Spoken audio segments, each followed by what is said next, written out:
All right. Good morning, Colten. Morning, Dave. How you doing? Good. Just got back from the farm. It's almost a little bit late. So I was trying to get my headphones connected to the computer. Stressed me out a little bit, but I think you can hear me okay. Yeah, I can hear you just fine.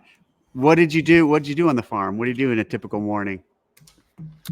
So today just did chores and worked on the feed line a little bit that we had to get replaced.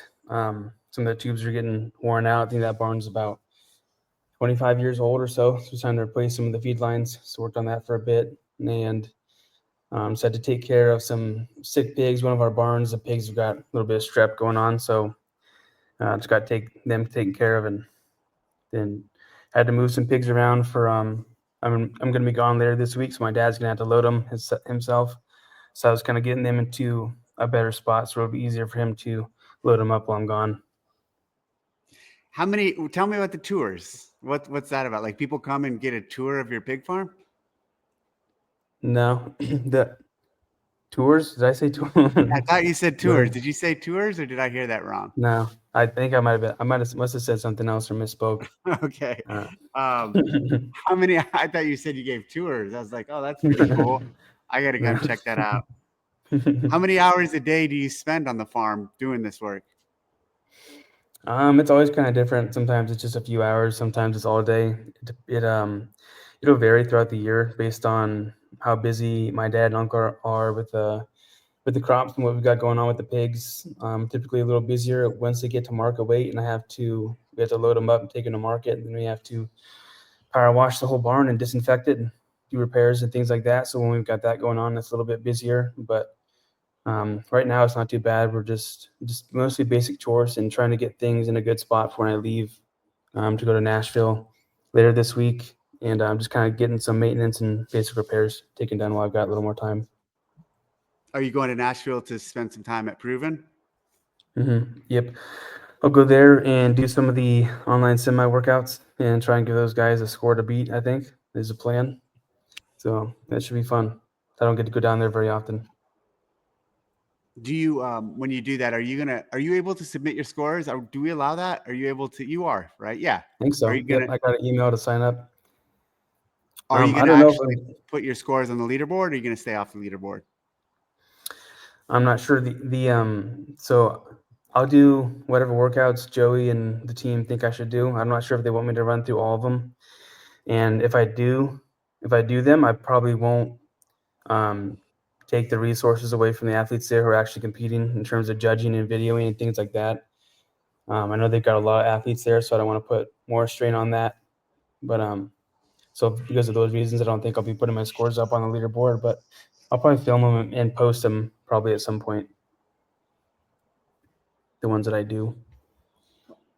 There's a fucking bird. Jesus, do you see that? Yeah, I see it. Yeah. Yeah. Sorry, I got distracted by that. What you talking about the athletes that are there? Do you view that athletes that are there and the team as an actual as your team? And do you enjoy being part of that group? And is that the first time you felt like you're kind of part of a camp and a team? Yeah, I'd say to an extent. I mean, I want to beat all those guys just as badly as I want to beat everyone else, but I'm happy if they take second, if I take first. I like that I have the opportunity that since I'm already qualified, to go there and help them out a little bit, help them get to the games, and then I can take some credit for it. But when I started in CrossFit, I started at CrossFit Kilo in Cedar Falls, Iowa, and they always had really competitive teams. They sent a team to the games almost every year for I don't know, a 5 or 6 or 7 year stretch. And I got to be on their 2018 games team. And at the time, they had a lot of really competitive athletes. They had multiple athletes going to regionals every year as an individual and teams going to the game every year. And that was really cool to be on a team. And once I graduated from college and moved back home to the farm, trained mostly alone, just because it's hard to get into CrossFit Payo, which is the nearest affiliate to me with my farm schedule. And I don't want to, when I started at Kilo, it's a really big gym. We had a lot of competitors, but Armin, the owner, always made sure that, if we're doing a workout, not to interfere with the class.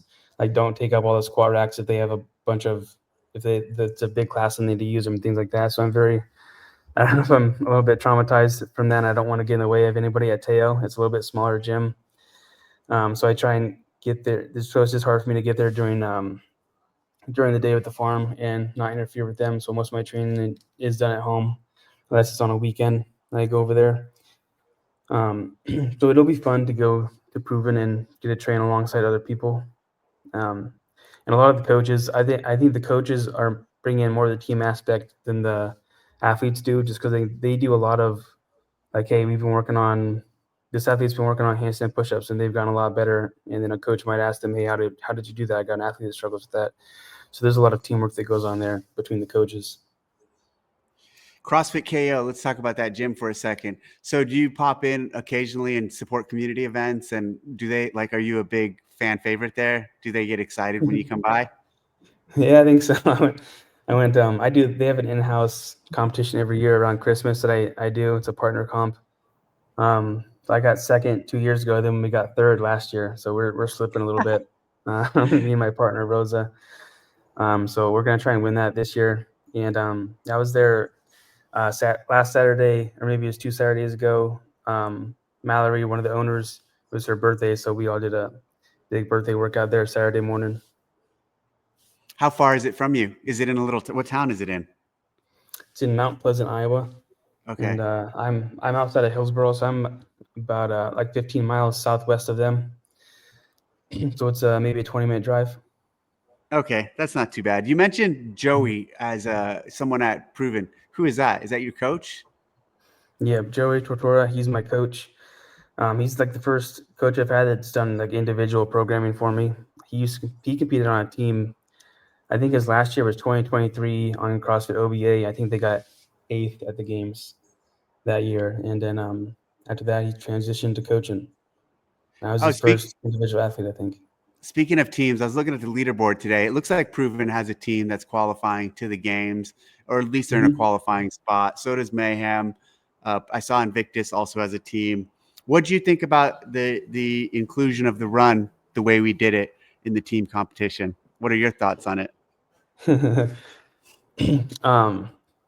I liked that the run was in there because if you look back through the history of the sport, there's been a lot of times where you guys introduce a new movement or something new, and then people bitch about it a lot for a while, but then it's just normal. Yeah. I like the rower when the rower first got introduced, when you started using dumbbells in the open, and there's a lot of examples like that. So I think this is just like another one of those things where it's not going to be perfect for the first year, but at some point you got to try it and then find out what issues are there so that you can fix it moving forward. So I liked it. Yeah. Yeah, exactly. I agree with your perspective on it. Do you think we could ever do it for the individuals or for larger groups? Yeah, I think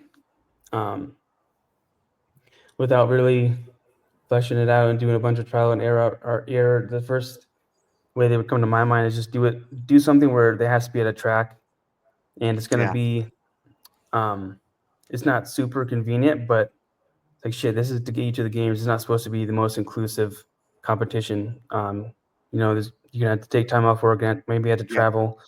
It's still far less inconvenience than going to traveling to an in-person competition. Yeah. So I mean, if you want to get to the games with the online semifinals, these are probably just some of the things that we're gonna have to get used to dealing with. I think doing it where you can get to a track, and they can take their video and put it, 0.5 zoom or whatever. You can probably see the whole thing. I think that's probably the best way. Yeah. Yeah. Great point. Good idea. What are you going to any of the in-person comps? Yep. So I'm going to TFX in 2 or 3 weeks in Oklahoma City, I think. Okay. My fiance Allie is competing there as an individual, so I'm going to go and help coach her. I think I'm going to do some meet and greets, hang out with people a little bit. Okay. So I'll go Cool. there, and then I'm going to North Cal in June as well. Are you going to compete or just hang out? No, I'm going to go win NorCal. Nice. How much is their cash prize? Do you know? I think it's 30,000 for first place this year. Oh, wow. That's pretty good. Yeah. That's worth the time. Yeah. Are you going more for the just competition experience, staying sharp, etc.? or just for the money? Yeah. Yeah. Well, so I went to that competition last year. I got an invite after I didn't qualify for the games. They felt sorry for me. So they gave me an invite last minute, and I accepted it and went competed there with Taylor and Tudor. We were the podium in the men's division, and I ended up winning. And then I was planning on going again because it was such a fun competition. Just being with Taylor and Bryson and Savon and Souza. A lot of those, and Hiller was there too. So we all stayed in the same house, and it probably wasn't the best setup for performance, but we had a lot of fun. So I was planning on going back again, and I signed up for their qualifier before it was announced that they were going to be part of the game season. Yep. And I was like, well, that's cool. I guess I'm still going to do it because I was already planning on doing it. So I won their qualifier, and I planned on going there no matter when I qualified throughout the season, whether I still needed a ticket or not. I think it'll be a good competition to just kind of touch base and see where things are at a couple months out from the games and see if there's any other things we need to work on. And so it's good to get more competition experience. Competing, I think, is a skill that a lot of people underestimate. Being able to demonstrate your fitness at a competition is a lot different than doing it at home. So there's a lot of things there that you can work on just between the travel or, not using equipment that you're used to or not doing it on your own schedule, things like that. So I think it's always good to get more experience with that. Are you kind of ramping up right now in general, or where are you in your training cycle? And when is it really going to get because, April, May, June, July, August, it's a few months away. When do you really turn it on, or is that now? Is that always for you? Yeah, I think I train. There's really never a period throughout the year where I'm not training hard. It's different when you're trying to ramp up for the games, but I'm never like, okay, these next 3 months I can kind of take it easy, or I can just work out rather than train. The distinction there might be like I just go and I do one workout a day and I say 80% of max intensity or whatever. I never really do that. I don't think I'm good enough to take significant time off and then come back and still be competitive with some of these other guys. So all throughout the year, I'm constantly trying to still make improvements, especially on weaknesses, and build a stronger base. And the same thing, it's, just more of the same right now. And then after NorCal, I think is when things will really start to ramp up and we'll start making our peak for the games. And will you spend most of your time there, or are you going to go to Proven before the games for a while? It'll depend on how things work out at the farm. If I can get away from the farm, I'll probably try and stop in there a few times, but we'll see how it works out. Speaking of being at the farm, when you're at the farm, when do you train? Do you train at the end of the day, in the middle of the day, before you do the work? What's your typical routine? I almost always do my training at the end of the day once I'm completely finished up at the farm. I like doing that because then I can just completely switch my mind off from the farm and just focus on my training throughout the rest of the day. I don't like if I came home in the middle of the day to train, I still had farm work to do. I think I tend to just be thinking too much about going back to the farm later in the day, and then it's just also more time like driving back and forth and changing out into my work clothes, my gym clothes, and things like that. So I almost always just do one big session in the evening after I get done at the farm. Big session. What's big session? How long are you in the gym for? It might be sometimes it's like 6 hours, sometimes it's Damn. 3, 2.5. This kind of That's a depends. long time. Yeah. Do you do extra stuff, or do you do just what Joey gives you? I only do what Joey gives me. I Okay. don't. Yeah. And how My long first have you been working with Joey? January of 2024 is when I started working with him right after Waterpalooza. Because I started talking to Proven a little bit before Waterpalooza, and I was like, okay, I think I'll give it a try. Then after Waterpalooza, I didn't do very good, and I was like, okay, fuck it, you guys do my training now because I'm not getting to where I want to be on my own, and so I just decided to trust Joey with all my training. And it was tempting in the beginning because I've been doing most of my own stuff for a couple of years now. I wanted to change stuff or do my own things or add things on. But I decided I'll do whatever he says, and it's worked out pretty well. I think even semifinals that year when I didn't qualify, I was significantly fitter than I had ever been. And been just continuing to build on that. What did you think of the Mayhem event and your experience there overall? Like just the smaller venue, the in affiliate feel. It had a great energy. What did you think? What were your thoughts on it? Yeah, I think Mayhem was a great event to go to. It was just felt really intimate having the fans be so close in such a tight space. So that was a really unique thing. And they were loud too, and energetic. A lot of the people who went there were big CrossFit fans, and that was really cool to be in that environment. It was really well organized from an athlete perspective. Like we were on time with all the events. The corral times were on time. The warm up area. It was pretty small, but it was closed off, so only athletes could be in there. Coaches and media people had to be kind of on like this outside ring. So that was kind of nice, and yeah, it just went really smooth. It wasn't anything where they had like sometimes you go to competitions to get really behind in the schedule, or they're like, hey, we're 30 minutes ahead, or things like that. So nothing like that happened. So I think it went pretty well for their first event since 2019. Did you? What's your relationship with Austin? That dork, I don't. I mean, we competed against each Fellow other a few farmer, times. right? Or he Yeah. he he does rabbits or what's he do? But he quit. He doesn't do that Mhm. anymore. Yeah, he got out of the rabbits. Yeah. Yeah, Austin, he seems pretty cool. I like competing against him. We seem to usually be, if one of us has a good event, the other one's probably going to do pretty good as well. And so it's Yep. always a pretty good battle. We competed at Crash Crucible in 2023, I think, and we were first and second there too. I think there's 7 events, and he got off to an early lead. Then I won the final 4 events, but I think I ended up losing by like 4 points. And yeah, then at Mayhem, we were back and forth. There's a lot of events where first and second, third, whatever. So I think I'm very excited to see him again at the games. Damn, you guys are like this little perfect rivalry. You both farmers, both first and second at multiple events. He's from Mayhem, you're from Proven. So there's so many little storylines here that play up nicely. I like that. Before we go, what do you think about the individual workouts that the ones that are coming up for the online semifinal? They look hard and they look good. I think some people were expecting something more like quarterfinals, but I think these tests are appropriate for a qualifier straight to the games. I like that Yep. it's a lot of heavier, higher skill stuff. These are, if you're not a really, really good athlete, these are going to be very difficult for some people to get through. But I mean, Yeah. you're going to the games from these. So, I mean, it's a stout test. And I think they look fun. I'm going to hopefully get to do most of them, if not all of them, in the coming days. So I'm excited to that and see how the scores compare. And I think the 11 people that get through, it's not going to be a lot of argument for saying they didn't deserve it.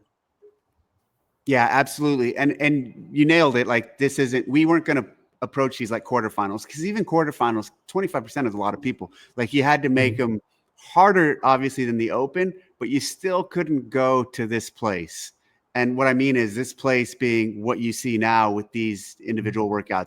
With only 2%, you can definitely go to this place with loading, with complexity, with just intensity, demands, and if you're in that top 2%, you better be able to perform this way because we're looking for, like you said, for those to go to the games. So, yeah, I'm really happy with them.